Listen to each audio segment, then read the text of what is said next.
세상에는 여러 종류의 사람들이 있죠. 그래서 이 영국의 교육 철학자였던 프란시스 베이컨이라는 사람은 사람은 세 종류가 있다라고 이야기를 합니다. 그래서 첫째 종류의 사람은 개미와 같은 사람이 있다라고 이야기합니다. 개미는 부지런하게 땀 흘려 일합니다. 다른 개미에게 피해를 주지 않아요. 그리고 다른 개미에게 특별히 도움도 주지 않습니다. 그저 자기가 일해서 자기가 부지런하게 일한 것들을 먹고 사는 인생. 오늘날 이런 인생이 제일 많죠. 개미같이 사는 인생. 다른 사람에게 크게 피해도 주지 않고 또 크게 도움도 주지 않고 그저 나 이렇게 먹고 사는 그런 인생을 그는 개미 같은 인생이다라고 이야기를 합니다. 또 다른 하나의 인생이 있는데 그것이 뭐냐면 꿀벌 같은 인생이에요. 꿀벌은 그 꿀을 이렇게 유익을 주지 않습니까? 사람들에게. 그래서 이 꿀벌과 같은 사람은 자신이 노력하고 수고해서 다른 사람들을 부유롭게 하고 다른 사람들을 풍요롭게 해주는데 도움을 주는 인생. 오늘날로 말하면 많은 사람들을 돕고 살아가는 인생을 꿀벌 같은 인생이다라고 볼 수 있어요. 또 하나의 인생이 있는데 그것은 거미 같은 인생이다라고 베이컨은 이야기합니다. 거미는 뭐합니까? 거미줄을 딱 쳐놓고 기다리죠. 그러면 날아다니는 것이 거미줄을 보지 못하고 탁 걸려들면 이제 거미의 밥이 되는 것이죠. 다른 사람들을 자신의 유익의 도구로 이용하고 자신의 행복을 위해서 다른 사람들을 희생시키고 짓밟으면서 자신의 유익을 취하는 대단히 이기적인 사람을 그는 거미 같은 인생이다라고 표현을 했습니다. 오늘 이 세상에 이 세 가지 사람이 있다고 그의 말을 빌려본다면 오늘 이 본문의 이 빌레몬서에 나오는 빌레몬의 종이었던 이 오네시모는 거미 같은 인생이었어요. 굉장히 피해를 주고 사회나 도덕적으로 무리를 일으키고 살았던 참 쓸모없는 인생이 있다면 그가 바로 오네시모인 것을 우리가 본문을 통해서 보게 됩니다. 그가 얼마나 쓸모없는 인생이었는지 저는 오늘 이 빌레몬서 1장을 전체적으로 통해서 여러분과 함께 좀 나눠보고자 합니다. 먼저는 이 빌레몬이 얼마나 쓸모없는 인생이었는가. 그는 먼저 주인에게 무익하고 해가 되는 존재였어요. 여러분, 이 오네시모의 주인이었던 빌레몬은 신실한 사람이었습니다. 그는 하나님을 또 믿는 사람이었어요. 바울이 신뢰하고 믿을 수 있을 만큼 그는 인격적으로나 그의 삶이나 신앙이 굉장히 성숙한 사람이었던 것을 보게 됩니다. 그렇게 좋은 주인 밑에서 이 오네시모는 종으로서 살았어요. 지금이야 종이 없지만 그때는 이 종이나 노예라는 그러한 사회적인 제도가 있었던 때였으니까 2000년 전 이야기니까요. 자, 좋은 주인 밑에서 그는 삶을 살아갈 수 있는 대단히 행운아였어요. 여러분, 당시 노예 주인들은 대단히 강팍한 사람들이 많았습니다. 대개 이 주인들은 종을 하나의 지금의 우리가 서로 간에 인격으로 이렇게 보지 않습니까? 근데 인격으로 보지 않아요. 살아있는 그러한 짐승, 또는 말하는 짐승, 그쯤이었어요. 이 노예라는 것은 자신의 소유물쯤으로 여겼단 말이죠. 그러니까 자신의 행복을 위해 필요한 존재였던 것이죠. 똑같은 자기와 같은 눈과 코와 귀가 있지만 자기와 동등한 사람이 아닌 열등한 존재가 노예였단 말이죠. 그러므로 이 주인들은 대개 이 노예들을 대단히 가혹하게 다룹니다. 가혹하게 다뤘고 제대로 일 처리를 하지 않으면 회초리를 들거나 때로는 굉장히 이 비인격적인 좀 악한 주인들은 그런 그 화풀이의 대상으로 해서 매를 대거나 심지어는 때려서 이렇게 죽음에 이르게 할 정도로 사악한 주인들도 예전에 많이 있었습니다.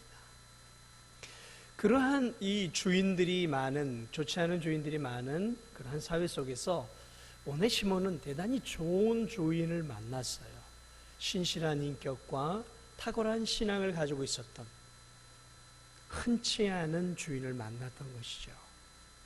그리고 그 주인을 통해서 그는 인간다운 대접을 받으면서 종으로서 삶을 영위하는 복된 축복을 받았죠. 자, 그러나 그러한 축복과는 아랑곳하지 않고 이 오네시모라는 종은 이 주인 아래서 있는 삶에 대한 염증을 느끼기 시작을 합니다.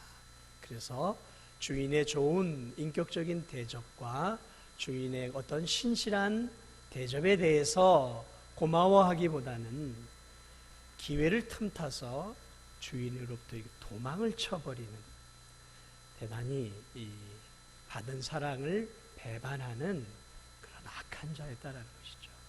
그러므로 이 도망친 이 오네시모는 주인의 사랑을 배반하고 주인의 신의를 저버린 자였어요. 그리고 주인으로부터 도망을 친 노예였기 때문에 그는 주인의 가업에도 손해를 끼친 불의하고도 대단히 그 가정에 해를 끼치는 존재였다라는 것이죠. 그러니까 없어야 될 만한 사람이었다라는 것이죠. 아주 어떤 측면에서 보면 고약한 종이었던 것이죠. 자, 그는 주인에게만 이렇게 무익하고 해를 끼치는 존재가 아니었습니다. 그는 한 걸음 더 나아가서 그 사회에도 무익하고 해를 끼치는 존재였어요. 그것을 어떻게 할 수 있냐면, 자, 그가 주인을 피해서 도망을 치게 되는데 어디로 도망을 가냐면 거대한 대도시 로마로 도망을 칩니다. 자, 먹고 살기 위해서 뭔가를 했겠죠. 먹고 살기 위해서 뭐 일을 했겠죠. 먹고 살기 위해서 사람들과 만나 교제들을 했지 않겠습니까? 자, 그런데 문제는 그가 어떻게 살았는지에 대해서 우리가 알 수 있는 게 뭐냐면 그가 결국 로마의 감옥에 들어가게 되었다라는 거예요. 그가 감옥에 들어갔다라는 사실을 통해 우리가 추론해 볼 수 있는 사실이 뭐냐면, 그가 사람들과의 만남 속에서 죄를 지었겠구나라는 것이죠. 그러므로 우리가 알 수 있는 사실은 그가 사람들과의 관계나 어떤 일 속에서 어떤 죄를 지었는지는 잘 모르겠어요. 사람을 속였는지, 때로는 사기를 쳤는지, 폭행을 했는지, 뭐 어떤 죄를 지었는지에 대해서는 성경이 언급하고 있지 않지만 확실한 것은 그가 사회 속에서도 적응하지 못하고 분명히 다른 사람들에게 해를 끼치는 삶을 살았고 그 사회에 부적응하고 있었고 사회에서 격리되어야 할 필요가 있는 죄인이 되었다라는 것이죠. 그래서 결국 그가 어떻게 되냐면 이 바울이 있는 로마의 감옥에 들어가게 돼서 마침내 거기서 바울을 만나게 되죠. 바울을 만나기 위해 감옥에 간 것이 아니라 죄를 지어 그가 감옥의 깊은 속으로 떨어지게 되었다라는 것이죠. 그래서 그런 말이 있죠. 집에서 뚫어진 바가지는 바깥에 나가도 뚫어진다라는 말이 있어요. 오늘 이 못된, 이 무익한 종이었던 이 오네시모가 결국은 주인을 떠나서 나간 사회 속에서도 똑같이 무익하고 그 사회에 해를 끼치는 존재였다라는 것이죠. 뭐 어디를 가든 마찬가지 아니겠습니까? 그 삶이 변할 리가 없는 거 아니겠습니까? 그러므로 그는 주인에게만이 아니라 사회에도 쓸모없는 무익한 존재였어요. 자, 과연 거기에서만 멈출까요? 그렇지 않습니다. 그는 한 걸음 더 나아가서 하나님의 나라에도 무익한 존재였고 하나님의 사람들에게도 무익한 존재였어요. 그래서 11절을 한번 볼까요? 11절에 뭐라고 이야기하냐면 바울이 빌레몬에게 편지를 쓰면서 오네시모에 대해서 이렇게 얘기합니다. 그가 전에는 내게 무익하였으나. 그가 전에는 어떻다 하고요?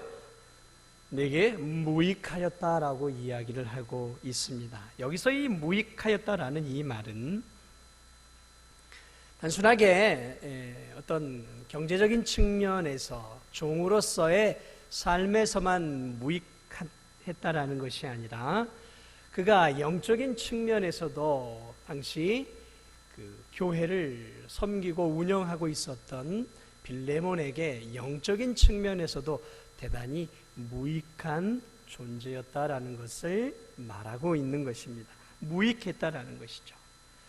다시 말하면 그는 필연적으로 하나님 나라에도 무익한 존재였다는 거죠. 그러니까 이 빌레몬이 분명히 그를 전도했을 것이고 그와 함께 예배를 드리도록 했을지 모릅니다. 그러니까 빌레몬 밑에 있을 때 그는 예배 자리에 참여했을 가능성이 높아요. 그러나 그때 그는 예배는 드렸을지 모르지만 전혀 거듭나지 않았고 자기 멋대로 삶을 살아갔던 사람이었다라는 것이죠. 그러므로 그는 하나님의 나라에도 과거에는 아무짝에도 쓸모가 없는 사람이었다라는 것이죠. 당연한 일 아니겠습니까? 여러분, 주인에게도 쓸모가 없고 사회에서도 쓸모가 없고 무익한 존재가 하나님의 나라, 하나님의 사람에게도 쓸모가 있을 수 있겠냔 말이죠. 그건 불가능한 일이죠. 불가능한 일입니다. 그러므로 정리를 해보면 이 오네시모라는 이 사람은 당시의 사회에서는 있어서는 안 될 부류의 사람이었다라는 것이죠. 거미 같은 사람이었어요. 다른 사람에게 손해를 끼치고 다른 사람을 통해서 유익을 이렇게 취하는 대단히 이기적인 사회에 그러한 어떤 쓸모없는 한 부류의 사람이었다라는 것을 보게 됩니다. 여러분, 이런 인생을 산다라는 것 얼마나 안타까운 일이겠습니까? 우리 주변에도 그러한 사람들이 있지 않습니까? 도무지 교회는 두말할 것, 하나님 나라는 두말할 것도 없고 가정이나 또는 사회나 또는 직장에서도 아유 저 사람은 좀 같이 함께 하고 싶지 않아. 아유 저런 사람은 좀 이 진도를 좀 떠났으면 좋겠어. 아 저런 사람들은 정말 좀 다른 데 이사 가면 안 되나 하는 그런 마음이 드는 사람들이 있단 말이죠. 그런 인생이 된다면 여러분 얼마나 비참한 인생이겠습니까? 그런데 그게 누구였냐면 오네시모였어요. 오네시모. 그게 과거의 오네시모였단 말이죠. 자, 그런데 놀라운 사실은 이 쓸모없는 거미 같은 인생이었던 이 오네시모가 바울이 지금 빌레몬에게 편지를 쓸 당시에는 달라졌다라는 거예요. 완전히 달라졌다라는 것이죠. 어떻게 달라졌는가? 오늘 성경을 통해 한번 살펴보죠. 어떻게 그러면 그가 달라졌는가? 11절을 다시 한번 보겠습니다. 그가 전에는 내게 무익하였으나 이제는 어떻다고요? 나와 한번 11절 함께 읽겠습니다. 시작.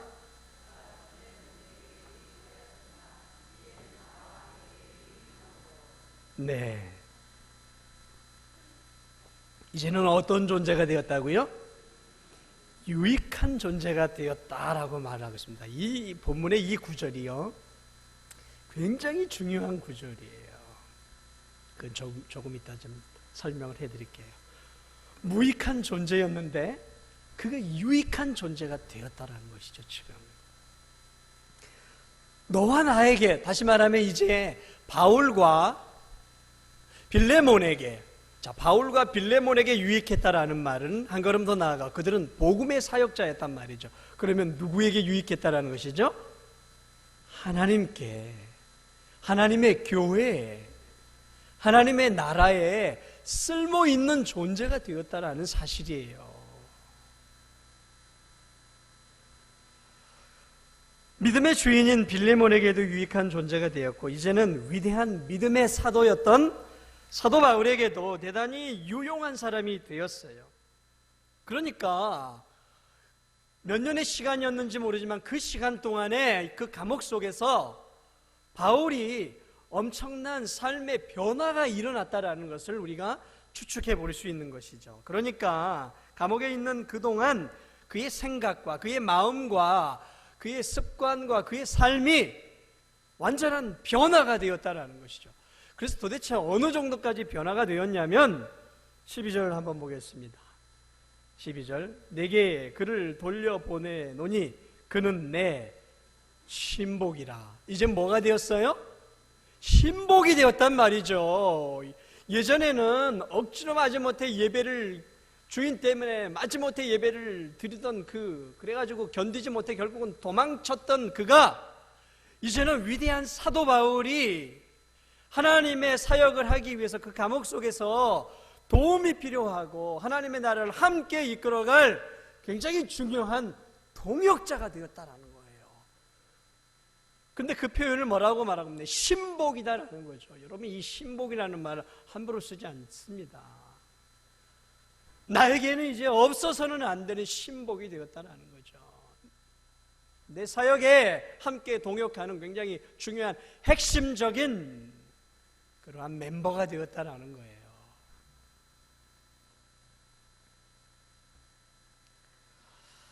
복음의 사역을 위해 이렇게 중요한 사람이 되었다라는 것이죠. 그러므로 빌레몬, 너에게도 이제는 대단히 중요한 동역자다라고 지금 말을 하고 있는 것이죠. 이렇게 하나님 나라에, 그리고 하나님의 사람들에게 그렇게 무익하던 존재가 그렇게 유익한 존재로 바뀌어져 버렸다는 거죠. 그럼 여기서 한 걸음 더 나아가서 반대로 하나님 나라의 유익한 존재가 되고 바울의 신복 정도가 되었다면, 여러분, 그러면 그가 그의 삶 속에 어떤 변화가 일어났겠냐라는 것이죠. 추측을 해볼 수 있지 않겠습니까? 그렇게 삶이 변했다면 이제 여러분, 그가 과거처럼 악하고 불의한 삶을 살겠습니까? 아니죠. 바울의 신복이 될 만큼 신실한 하나님의 일꾼이 되었다면 이미 그는 어떤 사람이 되었겠냐라는 거죠. 이젠 불의한 사람이 아니다라는 거죠. 자신의 유익만을 위한 사람이 아니다라는 것이죠. 이제는 하나님을 위한 사람이 되었다면 그가 과거에 살아왔던 죄악된 삶, 다른 사람을 이용해 먹고 다른 사람을 통해서 어떤 유익을 취하던 그런 악한 삶을 청산했다라는 결론이 나오는 거예요. 그렇지 않겠습니까? 자, 그러므로 이제 그는 어떤 사람이 되었냐면, 아까도 제가 말했지만 사회에 무익하고 주인의 가정에 무익한 존재가 아니라 이제는 어떤 존재가 되었다라는 것이죠. 이젠 이 사회 속에서도 건강한 시민으로 바뀌어졌다는 거예요. 극적으로 바뀐 인생이 되었다라는 것이죠. 하나님 앞에 신실하게 쓰임을 받을 정도라면 기본적으로 그런 사람들은 굉장히 도덕적인 성도들입니다. 대단히 윤리적이죠. 사회의 법과 질서를 지키죠. 그렇지 않습니까? 신실한 그리스도인이라면 그런 기본적으로 사회의 법, 그 다음에 사회의 윤리, 또 사회의 상식을 넘어서지 않아요. 벗어나지 않는단 말이죠. 대단히 성실한 사람, 신실한 그리스도인들은 성실해요. 정직하단 말이죠. 신실한 그리스도인들은 자신의 일에 게으르지 않아요. 신실한 그리스도인들은 남에게 해를 끼치지 않습니다. 신실한 그리스도인들은 다른 사람을 돕고 다른 사람에게 사랑을 주고 다른 사람을 세워주는 사람이란 말이죠. 그러니까 신실한 그리스도인들은 사실 이 사회 속에 건강한 시민이에요. 그러므로 오늘 이 본문을 통해 알 수 있는 사실은 이제 오네시모는 무익하고 해로운 사람이 아니라 이제는 이 사회 속에서, 국가 속에서, 그리고 이제 그가 속해 있는 어느 공동체 속에서든지 필요한 사람, 쓸모 있는 사람, 그리고 그 사회를 건강하게 만들 수 있는 대단히 도덕적인 윤리적인 사람으로 바뀌어졌다라는 것을 우리가 볼 수 있는 것이죠. 놀랍게 바뀐 거예요. 전에는 무익하였으나 이제는 너와 내게 너무 유익하게 되었다라는 이 말 속에는 그가 감옥 속에서 극적인 삶의 변화, 생각의 변화, 이 마음의 변화가 일어났다라는 것이죠. 그러면 도대체 감옥 속에서 무슨 일이 일어났냔 말이죠. 무슨 일이 일어났냔 말이죠. 이게 중요한 거 아니겠습니까? 도대체 감옥 안에서 어떠한 일이 일어났냔 말이에요.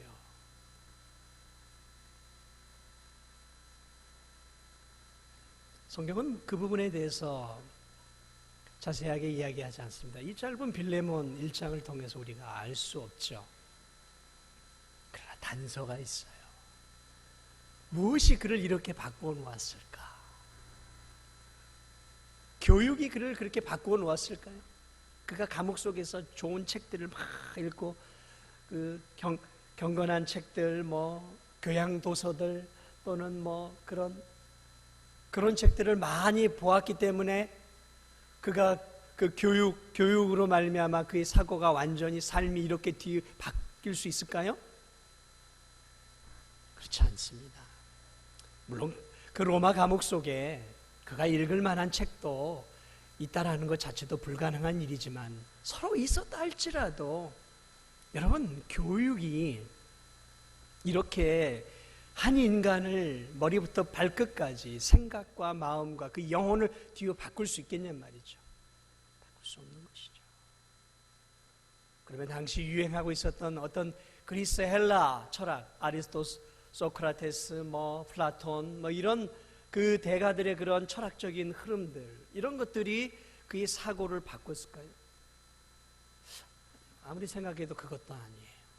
아니면 그가 산전수전 다 겪고 감옥 밑바닥으로 떨어져서 그 밑바닥 감옥 속에서 자신의 인생을 돌아보면서 이것은 아니로구나, 내가 잘못 살았구나 하면서 자신의 그 고통스러운 현실 속에서 자신의 인생을 되돌아보고 반추하고 반성하면서 그의 인생이 그렇게 뿌리채 바뀌었을까요?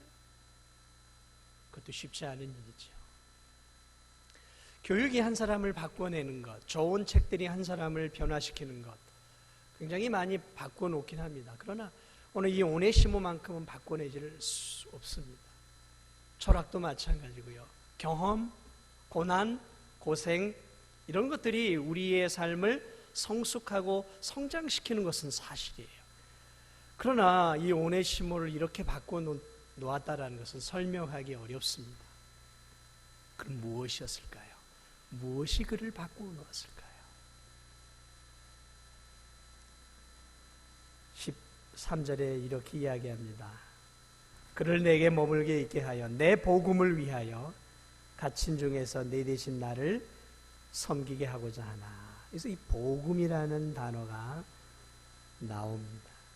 그리고 10절에서도 갇힌 중에서 낳은 아들이다라고 이야기합니다. 바울이 갇힌 중에서 낳은 아들, 무슨 남자가 남자를 낳을 수 있겠습니까?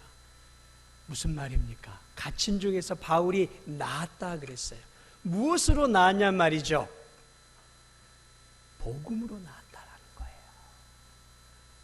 복음을 전함으로, 바울이 전하는 게 무엇입니까? 복음이죠. 그리고 복음을 전하는 신복이 되었다라는 것이죠. 그러므로 그 감옥 속에서 오늘 이 빌레몬이 바울을 통해 전해 들었던 것은 어떤 세상적인 어떤 가르침이나 교육이 아니었어요. 무슨 철학이 아니었어요. 무슨 인생의 심오한 개똥철학 같은 것들이 아니었단 말이죠. 무엇이었습니까? 바울이 전한 복음, 그 십자가의 복음으로 말미암아 오늘 바울은 내가 감옥 속에서 이 아들을 복음으로 낳았다라고 표현하고 있어요. 그러므로 이렇게 한 인생을 완전히 바꾸어 놓은 것은 복음이었다라는 것이죠. 예수 그리스도의 그 십자가와 그 부활의 복음이 오늘 이 쓸모없는 인생, 무익한 인생, 다른 사람에게 해만 끼치고 사회에 있어서는 안 돼, 결국 감옥에까지 들어갈 수밖에 없는 이 쓸모없는 인생을 하나님의 나라를 위해 쓸모있는 인생으로, 이 사회에 쓸모있는 인생으로 바꾸어 놓았다라는 거예요.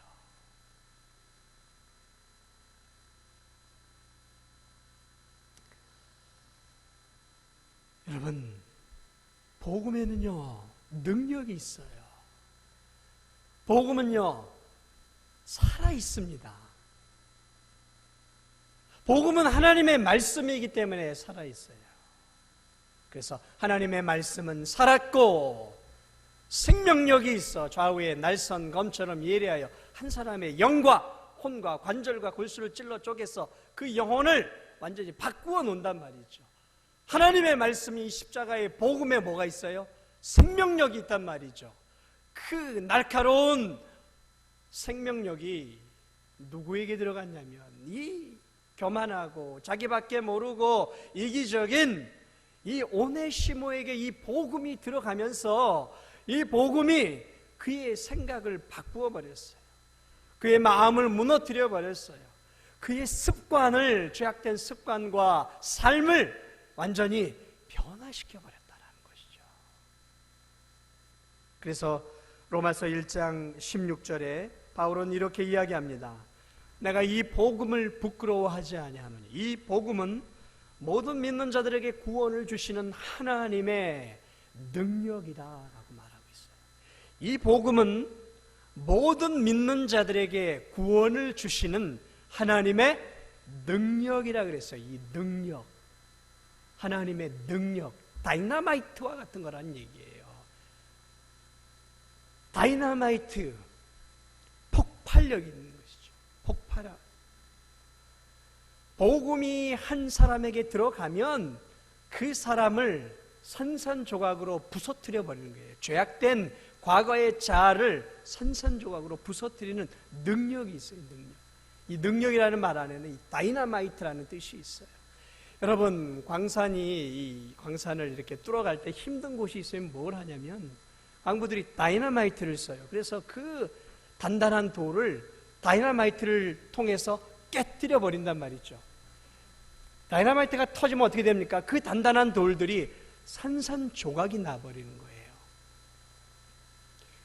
죄악으로 똘똘 뭉쳐있고 자아로 똘똘 뭉쳐있고 나밖에 모르는 나 중심의 삶을 살았던 이 오네시모가 다이너마이트와 같은 이 복음을 받아들이면서 그 능력의 복음이 그의 삶, 죄악되고 자기밖에 모르는 그 삶을 완전히 어떻게 했냐면 해체시켜버렸어요. 무너뜨려버렸어요. 그래서 그로 하여금 자신이 의인이 아니라 죄인임을 깨닫게 하고 자신의 혼자의 힘으로 살 수 있는 게 아니라 이제는 그리스도 없이는 살 수 없는 존재로 만들고 그리스도를 믿어야 구원을 얻을 수 있는 절대적으로 그리스도가 필요한 자로 복음이 이 오네시모를 바꾸어 버렸어요. 그래서 그 복음을 통해 그의 자아가 깨지고 그가 마침내 자신의 죄인됨을 깨닫고 회개하고 그리고 그 복음을 믿고 그 복음의 구주가 되시는 예수 그리스도를 그의 마음에 모심으로 복음을 통해 그의 영혼이 완전히 새로운 사람으로 변화가 된 것이죠. 로마서 1장 17절엔 이렇게 얘기합니다. 복음에는 하나님의 의가 나타나서 믿음에서 믿음으로 이르게 하나니 오직 의인은 믿음으로 말미암아 살. 복음에는 하나님의 의가 나타났다 했어요. 하나님의 의, 그것은 그리스도를 의미하는 거예요. 복음에는 하나님의 의가 나타나서 결국 한 영혼을 어떻게 하냐면 믿음에서 믿음으로 이르게 한다는 거예요. 그러니까 복음이 한 사람에게로 들어가면 그 사람이 하나님과 주 예수 그리스도를 믿도록 만든다라는 말이죠.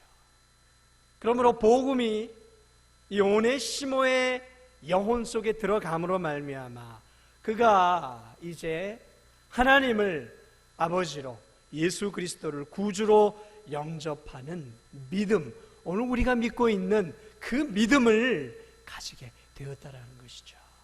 그리고 그 믿음이 그의 영과 혼과 관절과 골수를 그 능력의 복음이 바꾸어 놓은 것이죠. 여러분, 사람은 쉽게 변하지 않습니다. 절대로 쉽게 변하지 않습니다. 여러분도 인생을 오래 사셔서 아시겠지만 사람은 그렇게 쉽게 변하지 않아요. 생각, 가치관, 인생관, 세계관, 그거 그렇게 쉽게 변하지 않아요. 만약 우리가 그리스도의 십자가의 복음을 몰랐다면, 만약 제가 예수 그리스도의 십자가의 복음을 몰랐다면 아마 저는 무신론자로 살았을 가능성이 높은 것 같아요. 무신론자. 세상에 신이 어디 있어? 저는 더 과학을 신봉했을 거예요. 아마 여러분이 이 복음을 경험하지 못했고 복음의 능력을 경험하지 못해서 교회를 다니지 않고 세상 가운데 살았다면 여러분은 어쩌면 과거로부터 이어져 온 불교라든지 또는 이 지역 안에 있는 어떤 샤머니즘 같은 그런 무속신앙들을 의지하며 여전히 삶을 살아가는 사람들이 되었을 것입니다. 그런데 무엇이 우리를 이 자리로 우리를 인도했고 무엇이 우리로 하여금 우리의 그 자아를 깨트리고 청송과 같은 우리의 자아를 깨트리고 우리로 하여금 보이지 않는 한 하나님을 아버지로 예수 그리스도를 우리의 구주로 내가 주님이 없이는 살 수 없는 죄인임을 느끼도록 만들었냔 말이죠. 복음이죠. 능력의 복음. 이 복음이 저와 여러분을 그리고 이 오네시모를 바꾸어 놓은 것이죠.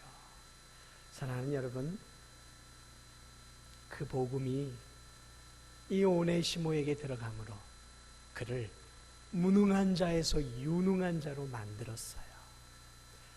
사회에서 무능하고 그리고 많은 사람들에게도 무능하고 주인에게도 무능하고 하나님께도 무능한 존재, 그를 하나님의 나라를 위해 유능한 존재로, 그리고 바울과 디모데를 바울과 그리고 빌레몬에게 유능한 존재로 만들어 주었어요. 빌레몬의 이름의 뜻은 유능한이라는 뜻이에요. 그의 이름의 뜻은 유능하다는 것이죠. 무능한 그가 복음으로 말미암아 그의 이름대로 유능한 자가 되었어요. 하나님 나라의 유능한 자가 되었다라는 것이죠. 놀라운 변화죠. 여러분, 우리는 사실 무능한 자들 아닙니까? 이 땅에 태어남으로 무능한 자들로 태어났어요. 스스로 하나님을 볼 수 없는 무능한 자들이에요. 스스로 하나님께 가고자 할 의욕도 없고 하나님의 나라에 갈 수 있는 능력도 없어요. 하나님을 알 수도 없어요. 우리에게 유능함이 있다면 우리는 죄를 짓는데 유능해요. 우리는 거짓말하는데 유능해요. 우리는 이기적인데 유능해요. 다른 사람들 앞에서 시기하고 질투하는데 유능하단 말이죠. 죄 짓는 데는 탁월한 유능함들이 저와 여러분들에게 있어요. 그러나 하나님의 말씀대로 살고 하나님께로 가는 데 있어 구원을 얻는 데 있어서는 우린 철저하게 부패되어 있고 무능한 자들이에요. 그래서 칼빈은 우리를 향해 하나님 나라에 가기에 우리는 전적으로 부패되어 있다라고 말하고 있어요. 하나님 나라를 볼 수도 없고 하나님 나라도 찾지도 않고 하나님의 나라를 갈 수 있는 능력도 없는 철저하게 부패되어 있는 무능한 존재라고 말을 하고 있어요. 그런데 이 무능한 우리가 죄 짓는데 능력 있는 우리들, 다른 사람들을 짓밟고 다른 사람들을 착취하고 다른 사람들을 이용하는 데 있어서는 유능한 우리들, 그래서 저 지옥 가기에 유능한 우리들이 어떻게 이제는 하나님 나라에 유능한 사람들, 하나님의 나라를 위해 쓰임받는 존재가 될 수 있었냔 말이죠. 무엇이 우리를 이렇게 바꾸어 놓았냔 말이죠. 무엇이 저와 이 부족한 저를 하나님 나라에 쓰임받게 합당한 능력 있는 자로 만들어 놓았냔 말이죠. 무엇이?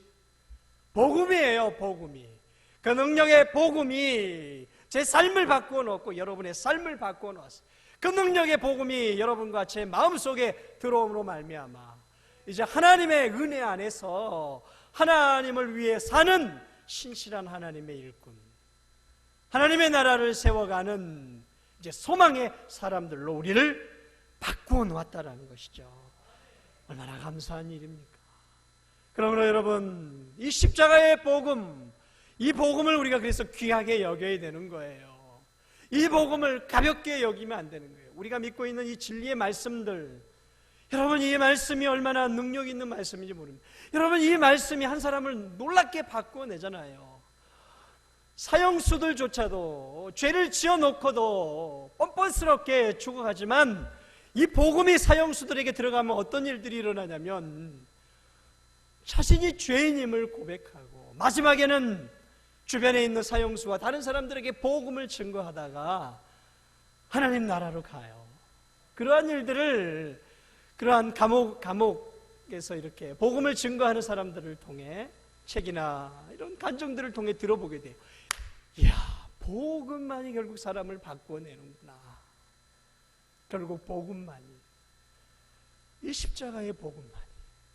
그러므로 오늘 저와 여러분들이 붙잡고 살아야 할 것은 복음이에요. 복음이 십자가예요. 그리고 우리가 세상 사람들에게 전해 주어야 할 것도 복음이다라는 거죠. 우리가 믿지 않는 세상 사람들에게 물론 구제하는 것도 필요해요. 도움을 주는 거 필요합니다. 도와야 돼요. 내 것을 나누어서 내 물질을 좀 나누고 내 사랑을 나누고 내 재능을 나누고 살아야 돼요. 그러나 여러분, 그것은 그들에게 잠시적인 것들, 이 땅을 사는 동안 조금의 유익을 줘요. 그러나 우리가 그들에게 복음을 줄 수 있다면, 복음을 줄 수 있다면 그에게 영원한 생명을 우리가 줄 수 있는 거예요. 그러므로 우리가 세상 사람들에게, 우리의 이웃들에게, 믿지 않는 영혼들에게 우리가 주어야 할 것이 있다면 복음이에요. 십자가의 복음, 예수 그리스도죠. 한 사람을 완전히 바꿔놓을 수 있는 건 결국 복음밖에 없는 거예요. 그러면 여러분, 여러분의 자녀들에게 복음을 제대로 가르쳐 주셔야 돼요. 교회에서도 그러므로 복음을 바르게 가르쳐야 돼요. 우리의 이웃들에게 바른 복음을 전해주는 것이 그 무엇을 주는 것보다, 심지어 내 생명을 주는 것보다 더 중요한 일이다라는 것이죠. 올 한 해도 여러분, 이 복음이 여러분들을 변화시키기를 원합니다. 이 능력의 복음이 나를 더욱더 하나님 앞에, 하나님 나라에 유능하고 쓸모있는 존재로 만들어가는 거예요. 그리고 이 하나님의 복음이 세상 사람과 하나님 나라에 쓸모없는 사람들을 하나님 나라에, 그리고 이 세상에 쓸모있는 사람으로 만드는 거죠. 결국 그러므로 이 시대에, 이 어두운 시대에 필요한 것은 복음이에요. 하나님 나라의 복음입니다. 그러면 이 일을 위해서 올 한 해도 더욱더 힘쓸 수 있는 그러한 우리 성도님들이 되시기를, 그리고 이 복음을 붙잡고, 십자가의 복음을 붙잡고 그 은혜에 감격하며